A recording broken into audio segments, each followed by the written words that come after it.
오늘은 데살로니가 후서 강의 10번째 말씀입니다. 구원의 확실성 두 번째 말씀을 드리는데, 지난주 말씀을 조금 복습을 하면은 사탄이 아무리 거짓으로 믿는 자들을 유혹하고 넘어뜨리려고 해도 하나님이 우리에게 주신 구원은 확실하다 하는 말씀을 드렸습니다.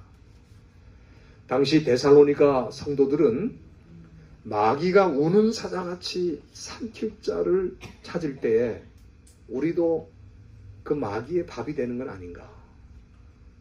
지금 세상에서도 그렇고 교회 안에까지 사단이 들어와서 믿는 자들을 무너뜨리려고 할 때 두려워하는 마음이 있었습니다. 그런데 그럴 수 없다는 거예요. 두려워하지 말라는 겁니다. 왜? 하나님이 그들에게 주신 구원은 확실하기 때문이다. 그럼 왜 구원이 확실한가 하는 이유를 제가 지난번에 말씀드렸는데, 첫째는 13절에 나와 있는 대로 하나님이 처음부터 너희를 택하셨다. 그렇기 때문에 이 말씀은 무슨 얘기냐면, 구원은 사람에게서 시작된 게 아니고 하나님으로부터 시작됐다. 하나님의 선택으로 시작됐다.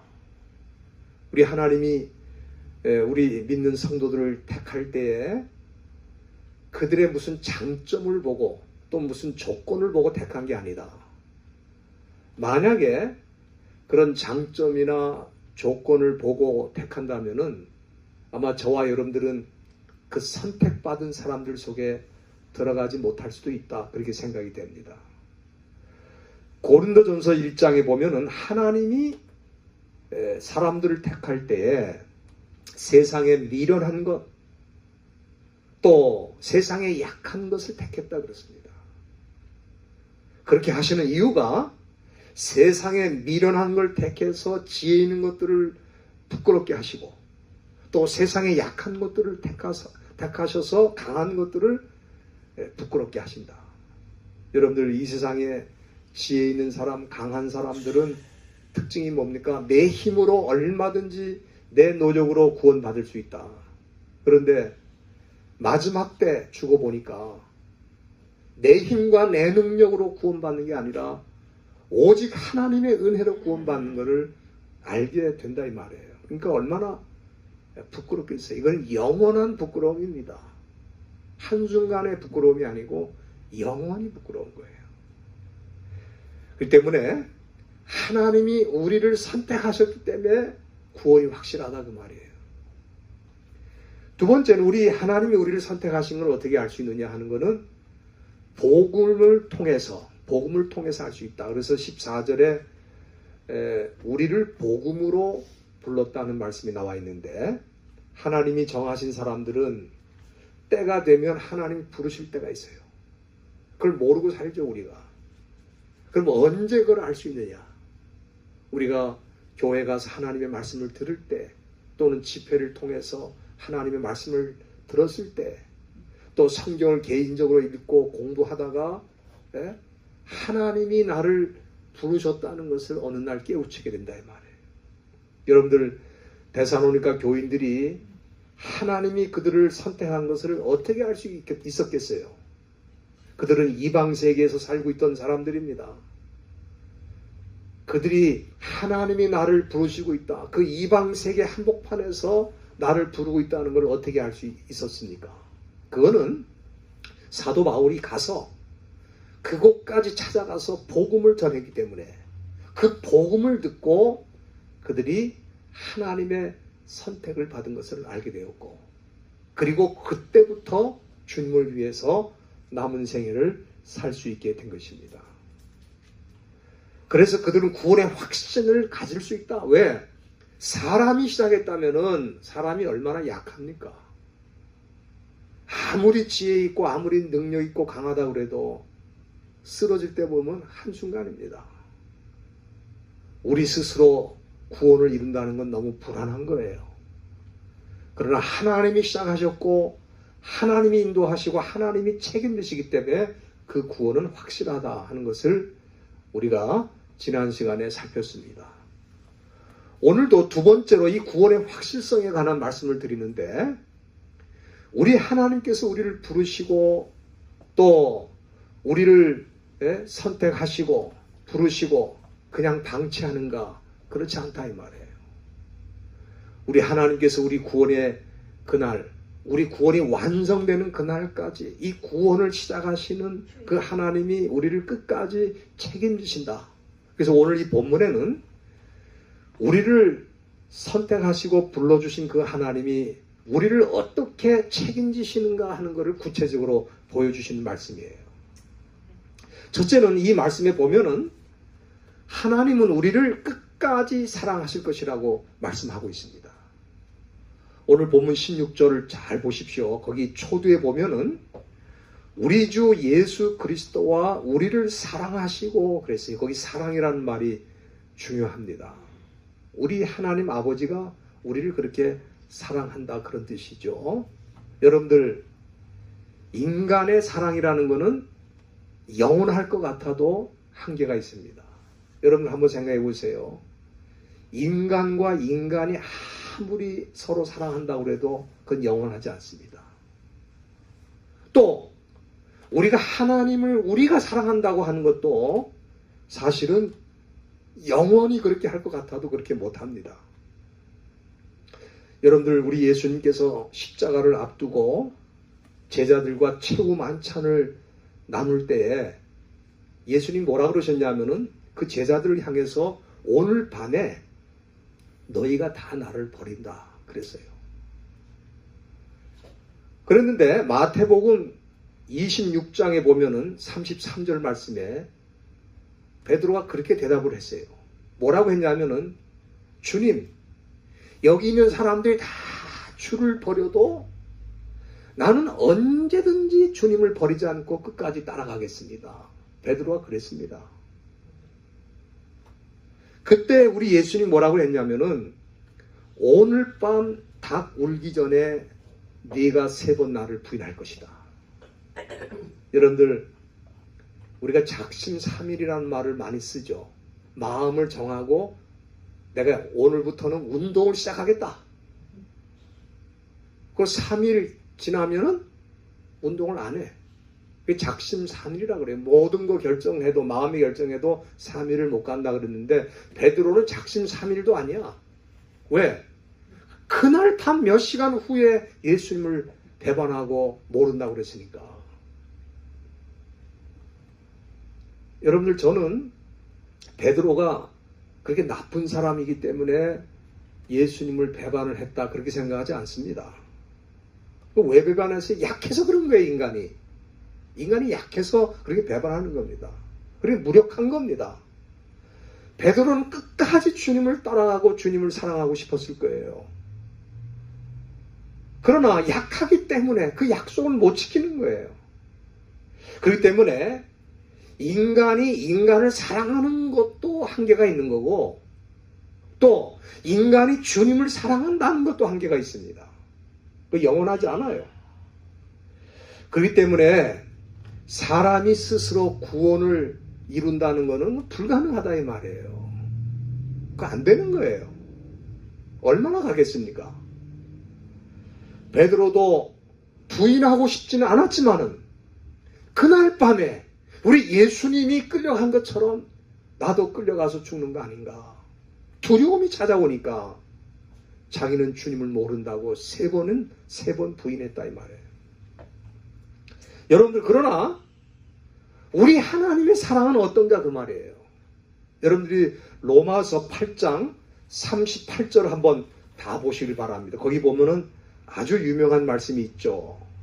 거기 이런 말씀이 있습니다. 내가 확신하노니 사망이나 생명이나 천사들이나 권세자들이나 현재일이나 장래일이나 능력이나 높음이나 깊음이나 다른 아무 피조물이라도 그리스도 예수 안에 있는 하나님의 사랑에서 어떻게 끊을 수 없다. 끊을 수 없다. 여러분들 이 말씀을 보면은 그 어떤 세력, 어떤 환경, 어떤 존재도 하나님이 나를 사랑하는 그 사랑을 끊을 수 없다는 거예요. 여러분 마귀가 하나님의 사랑을 끊을 수 있어요? 마귀가 아무리 능력 있고 강해도 하나님이 나를 사랑하는 그 사랑을 끊을 수 있냐 이 말이에요. 그러기 때문에 구원이 확실한 거예요. 그러기 때문에 사람은 사람을 사랑하는 것도 한계가 있고 우리가 주님을 사랑하는 것도 한계가 있어요. 그러니까 내가 좋아서 주님을 사랑하게 되었고 주님을 믿게 되었고 그래서 나는 구원을 받 그거 아닙니다. 주님이 나를 사랑하셨기 때문에 구원이 가능한 거예요. 그리고 그 사랑은 한순간이 아니라 영원하다 그 말에 영원하다. 그렇기 때문에 그 사랑으로 우리를 인도하시고 그 사랑으로 우리를 책임지시기 때문에 구원이 확실하다는 것을 오늘 본문에서 사도 바울이 우리에게 보여주고 있는 것입니다. 이게 첫 번째고요. 두 번째는 우리 하나님이 우리 구원을 완성하는 그날까지 우리를 책임지시는 두 번째 방법은 때를 따라서 위로와 소망을 주신다 이 말이에요. 오늘 본문 16절 잘 보십시오. 중간에 보면은 하나님은 우리에게 영원한 위로와 좋은 소망을 은혜로 주신다. 그렇게 말씀했어요. 여러분 우리가 사는 세상 얼마나 절망이 많습니까? 좌절하는 순간도 너무 많아요. 지금 이 코로나19 때문에 지금 세상이 난리가 났어요. 왜냐하면 사회적으로 단절이 되고 문화적으로 종교적으로 경제적으로 이 모든 게 단절되는 사회에 살다 보니까 정신질환을 겪는 사람들도 많고 자포자기하고 좌절하고 절망하는 사람들이 얼마나 많은지 모릅니다. 여러분 우리도 믿는 사람으로 이 세상 사는 동안에 만일 우리 하나님이 우리를 책임져 주시지 않고 우리를 붙들어 주지 않았다면 우리도 절망하고 싶은 순간이 많았을 것입니다. 그런데 그때마다 하나님이 위로하시고 그때마다 하나님이 소망을 새롭게 하셔서 우리를 다시 일으켜 주신다 이 말이에요.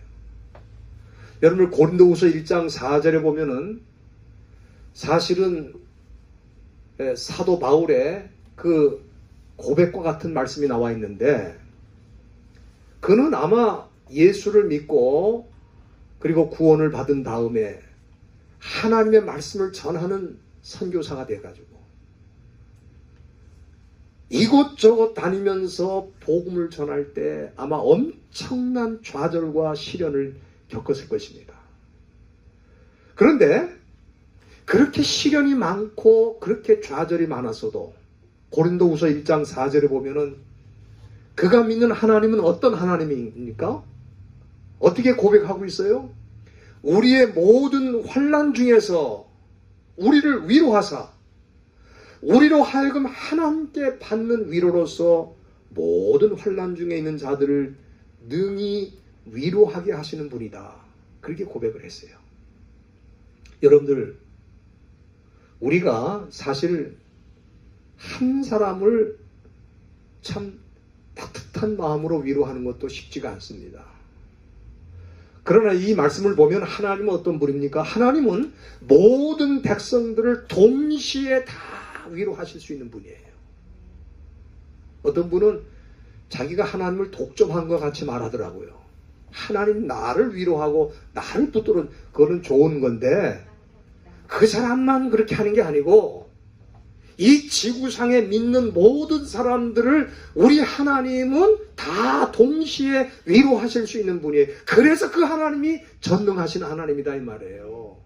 우리는 내가 지금 눈으로 보고 그 앞에 있는 한 사람을 위로하고 붙들어주는 것도 힘든데 우리 하나님은 전 세계에 흩어져서 주님을 섬기는 수많은 성도들을 동시에 붙들어 주시고 위로해 주실 수 있는 그런 능력자라 이 말이에요. 그래서 우리 하나님이 이렇게 위로해 주시는데 그럼 하나님 왜 우리를 이렇게 위로해 주시는가? 사도 바울에 의하면은 내가 이렇게 위로를 받았을 때에 그 위로를 가지고 다른 사람들을 위로할 수 있는 자로 만들기 위해서 우리를 위로하신다. 그렇게 고백하고 있는 것입니다. 저는 사도 바울이 가는 데마다 위로와 소망을 주는 사람이 되었다고 그렇게 생각합니다. 그럼 왜 그렇게 할 수 있었느냐? 그가 절망 속에서 하나님의 위로를 통해 소망을 갖게 되고, 그리고 갈 길이 보이고 내가 왜 살아야 되는지를 알게 되었기 때문에 그게 가능했다. 그렇게 보는 것입니다. 고린도후서 1장 8절에도 보면은 그가 고백하면서 자기가 아시아에서, 다시 말하면 아시아에서 선교할 때에 얼마나 많이 고난을 당했는지, 그의 고백에 의하면은 힘에 지나도록 고생을 해서 살 소망이 끊어졌다. 마음의 사형 선고를 받은 줄 알았다. 여러분들 정말 좌절이 깊어지면 그런 생각이 들어요. 내가 이젠 죽는구나. 내가 사형 선고를 받은 거와 같은 거구나. 이런 느낌이 듭니다. 그런데 그때마다 위로의 하나님이 그를 붙들어 주신 거예요.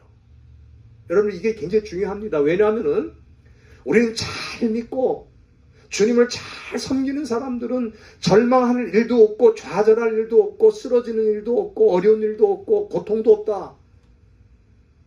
저는 성경을 아무리 읽어도 그렇지 않은 것 같아요.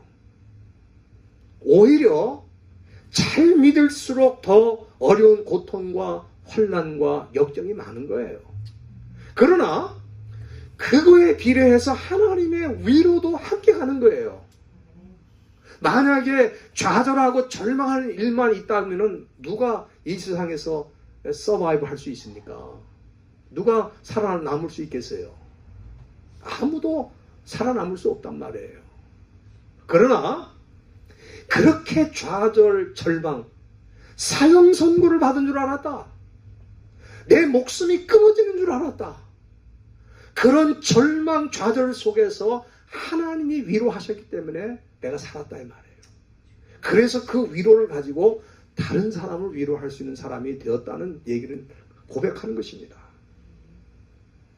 그리고 우리 하나님은 이렇게 위로만 하시는 게 아니고 거기 말씀에 보면 좋은 소망도 주신다고 그랬어요. 여러분들, 우리가 사도행전 27장에 보면은 바울이 드디어 이 죄수의 몸으로 로마에 가는 겁니다. 로마에 가기를 원했지만 그렇게 길이 막히더니 그 마지막 열린 길이 뭐냐면은 죄수의 몸으로 로마에 가는 거예요.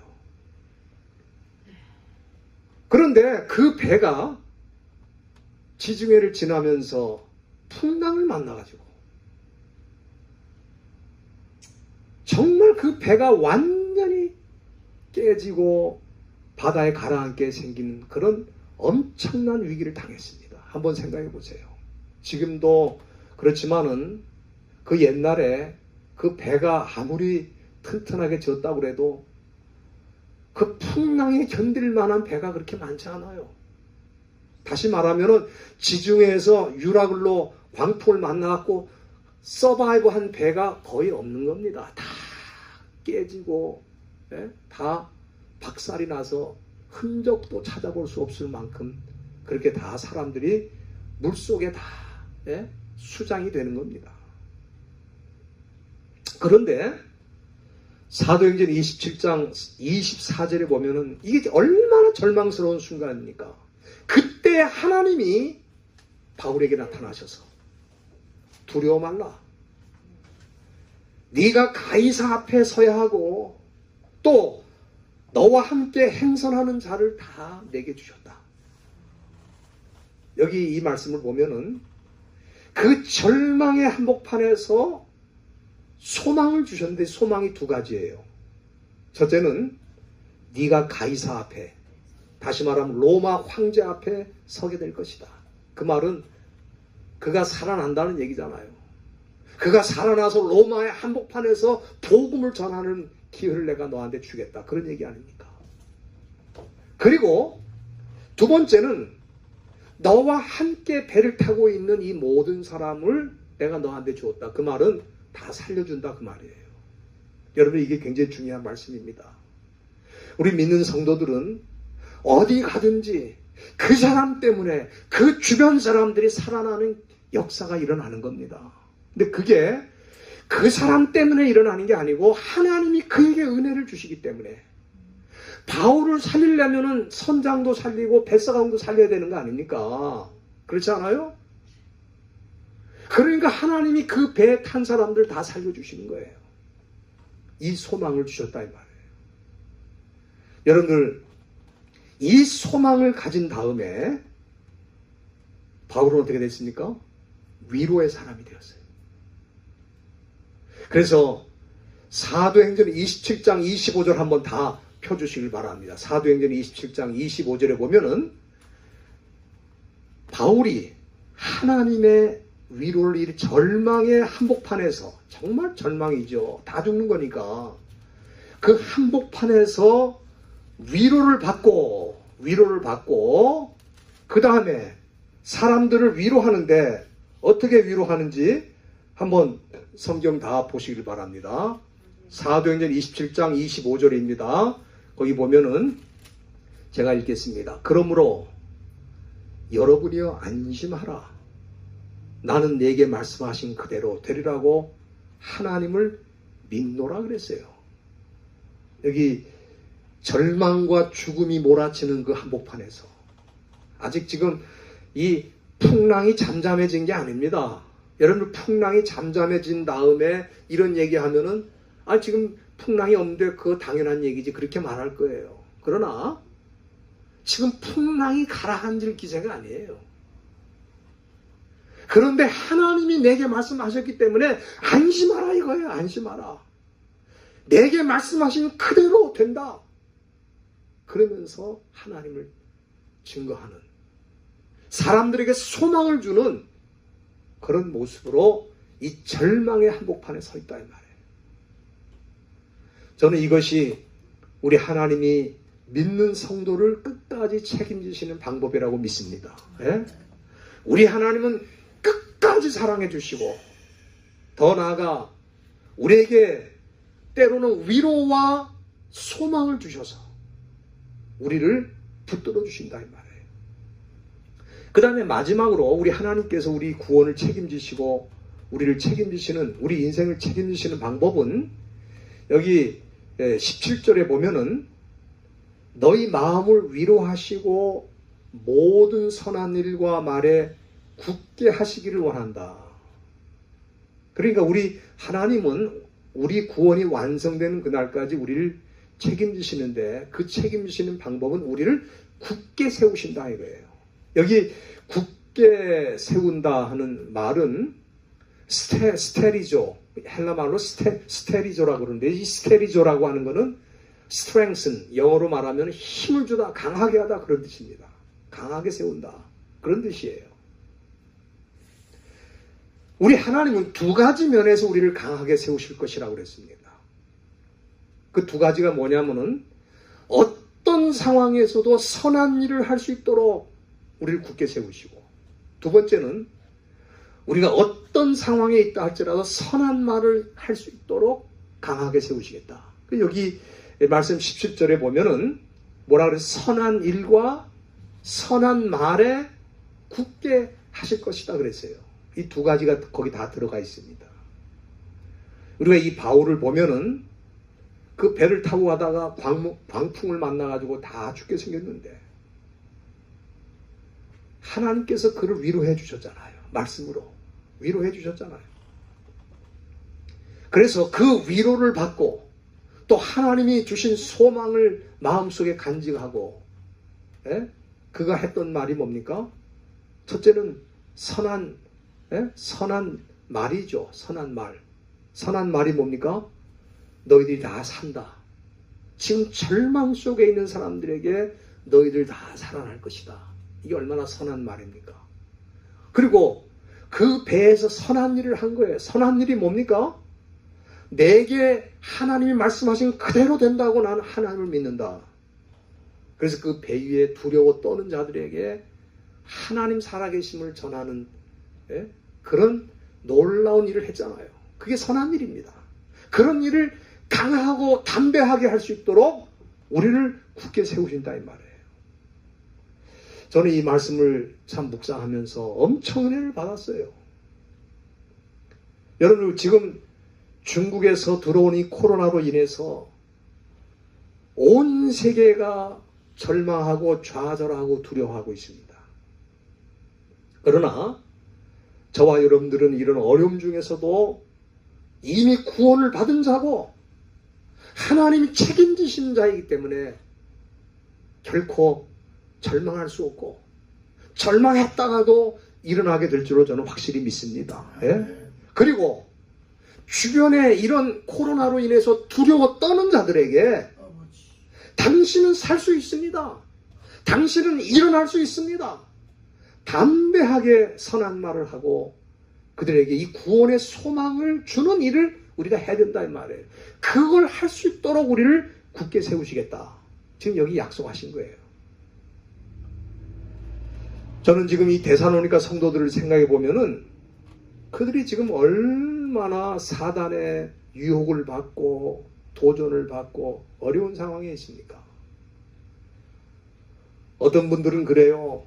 어떤 때는 이 역사를 보면 좌절과 절망의 시대가 있고 어떤 때는 평화의 시대가 있었다. 그렇게 생각하는데 저는 그렇게 생각하지 않습니다. 정확하게 말씀드리면은 한 번도 평화의 시대는 없는 거예요. 여러분들이 예수를 적당히 믿는 사람들은 문제가 없어요. 세상에 한 발, 주님께 한 발, 양다리를 거친 사람 그냥 그렇게 살아가는 겁니다. 그러나 주님을 제대로 믿고 제대로 섬기고 말씀이 보여주는 것을 따라서 가는 그런 사람들은 한 번도 세상이 우리를 평안하게 놔두질 않아요.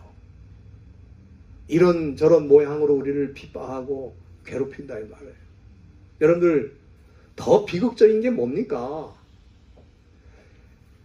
때로는 교회 안에서 신실한 성도들이 핍박을 받는다 이 말이에요. 세상에서 핍박을 받는 게 아니고 여러분들 금년이 마틴 루터가 교회가 그 사람을 파문한 지 500주년이 되는 그런 해입니다. 500년 전에 오직 의인은 믿음으로 말미암아 살리라. 우리가 구원받는 것은 우리의 노력이나 우리의 어떤 행위가 아니라 하나님의 은혜로 믿음으로만 구원을 받는다고 하는 것을 외쳤기 때문에 그걸 외쳤다고 잡아다가 고문을 하고 그리고 파문을 시키고 500년이 지났어요. 그 중세 시대에 가장 그래도 말씀대로 성경대로 믿겠다고 하는 사람들은 교회가 핍박을 한 거예요. 교회가. 세상이 핍박한 게 아닙니다.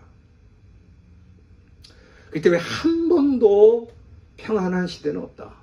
그러나 우리 하나님이 우리를 선택하시고 또 우리를 부르시고 그렇게 해서 구원을 시작하셨기 때문에 하나님은 우리를 끝까지 사랑하시고 구원의 완성이 되는 그날까지 위로와 소망을 주시고 구원이 완성되는 그날까지 우리를 굳게 세우실 것이기 때문에 우리는 두려워할 필요가 없는 줄로 믿습니다. 예? 그렇기 때문에 여기 데살로니가 교인들에게 본문 15절에 보면은 15절 끝에 보면은 뭐라고 했습니까? 사도 바울은 형제들에게 이제는 굳게 서서 말로나 우리 편지로 가르침을 받은 유전을 지키라. 여기 유전이라는 말이 나오는데 헬라 말로는 파라도시스라고 그래요. 파라도시스라고 하는 것은 트래디션, 전통이라는 말과 거의 같은 뜻입니다. 그런데 이거는 세상의 어떤 전통이 아니고 믿음의 전통, 신앙의 전통이라고 할 수 있습니다. 지금 그들이 믿은 지 얼마 안 되는데 그들에게 무슨 신앙의 전통이 있고 믿음의 전통이 있겠어요? 그렇죠? 그러니까 이 전통이라고 하는 것은 사실은 어떤 뜻이냐면은 사도 바울이 거기 방문해가지고 말씀을 전했잖아요. 그렇죠? 그 말씀의 전통을 말하는 것입니다. 그리고 여기 말씀을 15절에 보면은 그 말과 함께 그 다음에는 또 사도 바울이 거기를 떠난 다음에는 데살로니가 교회에 뭘 했죠? 편지를 보냈잖아요. 그러니까 여기 이 말씀에 말로나 편지로나 하는 말은 뭐냐면은 하나님의 말씀의 전통을 말하는 겁니다. 사람이 만든 어떤 전통이 아니에요. 형식. 그거 아닙니다. 하나님의 말씀이 전통이라는 거예요. 그게 유전이라는 거예요. 그걸 받은 대로 지키라 그랬어요. 왜? 지금 그 당시에 바울을 가장한 어떤 사람들이 내가 바울이라 그러면서 편지를 보낸 사람도 있고, 어떤 사람의 생각이나 어떤 사람의 뜻을 가지고 이게 하나님의 뜻이다 그러고 사람들을 잘못 이끌어 가던 그런 상황이었습니다. 그렇기 때문에 이제는 더 이상 흔들리지 말아라. 우리가 가지고 있는 유전이 있다. 내가 거기서 전했던 하나님의 말씀이 있고, 또 내가 이 편지를 써서 전했던 하나님의 말씀이 있다. 그거를 지키라 이 말이에요. 여러분들, 당신은 성경이 완성되지 않았던 시대입니다. 그렇기 때문에 사도가 직접 가서 가르친 말씀과 사도가 직접 보낸 편지가 신앙의 기초가 된 것입니다. 지금은 성경을 다 가지고 있잖아요. 예? 성경 없는 사람이 어디 있어요 지금? 제가 이렇게 보니까 예수 안 믿는 사람도 성경책은 집에 다 있더라고. 읽지는 않습니다. 집에 다 가지고 있어요. 왜 가지고 있냐 했더니 그래도 이거는 고전 중에 하나를 가지고 있는다는 거야. 여러분들, 이렇게 성경을 다 가지고 있는데도 인간의 생각, 인간의 사상이 하나님의 말씀을 대신하는 시대가 됐습니다. 그래서 강단에서도 하나님의 말씀보다는 사람의 언어가 넘쳐나고 있습니다. 여러분들, 이런 일이 지금 당장 일어난 게 아니라 초대교회 때 이미 데살로니가 교회 그 선교지에 세워진 교회에도 하나님의 말씀을 헐고 무너뜨리기 위해서 사단이 사람들을 이용해 가지고 선동하고 거짓 진리로 사람들을 이끌었다 이 말이에요. 그게 지금 2000년 동안 내려오는 거예요. 그러니까 지금 이 말로나 또 내가 보낸 편지로 가르침을 받은 유전을 지키라고 하는 이 말은, 이 시대에는 우리가 다른 건 다 몰라도 성경 66권이 말하는 이 말씀만큼은 우리가 끝까지 지키고 가야지, 이거를 놓쳐버리면, 강단에서 성경 본문을 읽지만 성경 본문을 가지고 해석하는 일이 없다 이 말이에요. 다 사람의 생각, 사람의 어떤 의견을 가지고 말한다 이 말이에요. 이게 사단이 2000년 동안 해온 일이에요. 어느 한순간 하는 게 아닙니다. 그렇기 때문에 우리 교회는, 저는 그렇게 생각합니다.